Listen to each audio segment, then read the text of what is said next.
Let's roll the clock forward. Has everything been absolutely swimmingly gorgeous from you taking over in, was it 05, 06?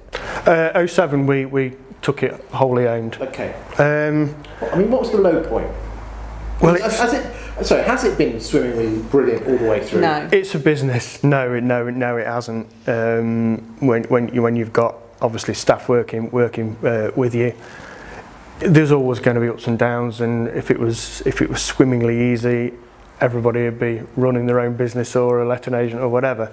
So no, it hasn't. But we never expected it to be. So what point was your lowest of the low then, where you actually thought, what the hell have we done this for? I suppose in recent times it was last year when the tenant fee ban was announced. Okay. That was a big shock to the system. Landlords had already been sort of hauled over the coals with tax reform, stamp duty changes. And I think the industry and the landlords as a whole was being a bit targeted, and the icing on the cake was the announcement by Philip Hammond that all fees to tenants were going to be banned, which, you know, it's across the board. It's probably what 15 to 20% of an agent's income. How do you think that's going to affect landlords? Both of you. Well, we're doing that by rent increases. You know, so that then it's not hitting the landlord in the pocket, but that's how we'll sort out this whole thing is, because that's exactly what's going to happen. Rents are going to go up. I mean, do you think other letting agents will just blanketly put their fees up tremendously overnight to reflect that change? Well, as soon as the ban was announced, we had a meeting the very next day, and we tried to look at the various ways in which we could mitigate the loss of income for the business.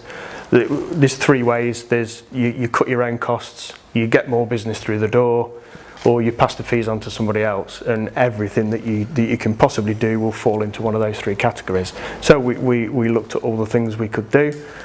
One of the reasons why we're here in the new building, amalgamated offices, saved a lot of premises costs as well as being more efficient, because we don't want to be that agent that blanketly puts landlord fees up just because the tenants aren't being charged, because it's not the way to grow your business, and it's not the way to build a trusting relationship with your landlords. But hold on a second, if I'm a landlord, I'm going to be missing out here. I'm not going to be missing out on the passing traffic of all these tenants walking past the door, going through the door. What would you say to that? 2% of all the properties that we let in the last 12 months stemmed from somebody walking into 2% from somebody walking into the office. Really, geographical barriers have gone. Online property portals, social media. It's digital, and nobody comes into the office, or very few people come into the office that we actually get any business from.